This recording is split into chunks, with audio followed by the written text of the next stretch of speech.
بینندگان عزیز، علاقمندان فوتبال، روز 10 اکتبر در ورزشگاه مرکزی پایتخت تاجیکستان شهر دوشنبه بازی دور چهارم رقابت‌های مقدماتی جام ملت‌های آسیا میان تیم‌های ملی افغانستان و اردن برگزار شد.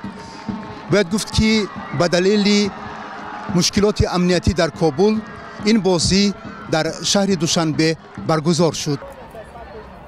بازی با حضور هزارها تماشاگران که اکثر کل آنها شهروندان افغانستان بودند خیلی پرشدت و شوق‌انگیز صورت گرفت. گل نخستین را در این بازی امیر شریفی بازیگر منتخب افغانستان و دروازه رقیب وارد ساخت.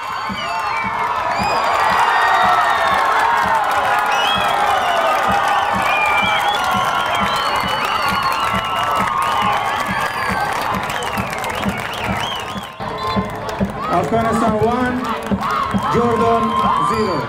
در دقیقه 15 وقت بازی در نزد دروازه اردن جریان داشت، مهند السلیمان توپ را به دروازه دستش وارد کرد. بعد 25 دقیقه مونتر ابو عمر حساب را برابر نمود. در آخرین نیمه اول دیدار کاپیتان اردنی ها اودای السیفی توپ را از پنالتی یا جریمه 11 متری به هدف رساند و دستش را به پیش برآورد. در نیمه دومی بازی علاقمندان فوتبال باز شاهد 3 گل دیگر شدند. فخرالدین هارون در دقیقه 64 حساب را برابر کرد.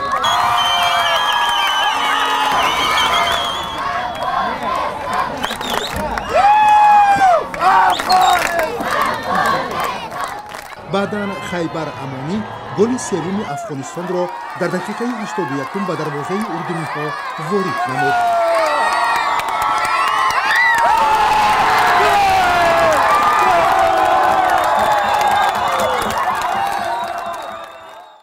ولی پس از 5 دقیقه گل مهند السلیمان منتخب اردن را از باخت نجات داد. به این ترتیب بازی با حساب مساوی 3-3 خاتمه یافت. حکمان این بازی با رهبری سرداور مسعود طفیلی از سوریه بودند. بازیگران افغان این بازی را برای تیم خود هم دست آورد و هم امتحانی نامیدند که در واخرهای آینده جدی بازی کنند. بازی خوبی بود. چند اشتباهی داشتیم که فاول شد و گل زد و پنالتی که گرفت به نفعشان پنالتی نبود. مگر بازی خوب بود. از آن هم چانس خوبی داریم و خوب که بازی دو تای دیگه خدا ببریم بخیر و نتیجه خوب بگیریم و بعد راند بعدی سقوط کنیم. طوری که خودتان دیدین بسیار یک بازی مشکل بر ما بود. اردن بسیار یک تیم قوی است. بازی قبلی را ما 4-1 باختیم ازشان، اما خانه خود ما بود. مردم ما را زیاد تشویق کردند. از دقیقه اول فکر کنم بیخی در میدان خودشان بازی میکردیم. بهترین شانس ها را ما داشتیم. گل اول ما میزنیم، مثل خودتان میبینین گل دوم اصلا پنالتی نیست و پنالتی ما را نمیتن. و 3-3 بچه‌ها هر چیزی که داشتن از دل جان به مردم عزیز خود فوتبال کردن و 3-3 یک نتیجه است که ازش ما راضی نیستیم. از خاطر ما اینجا باید میبردیم، اما الان باید اردن کل بازی‌های خود ببره دیگه. برشان مشکل ساختیم.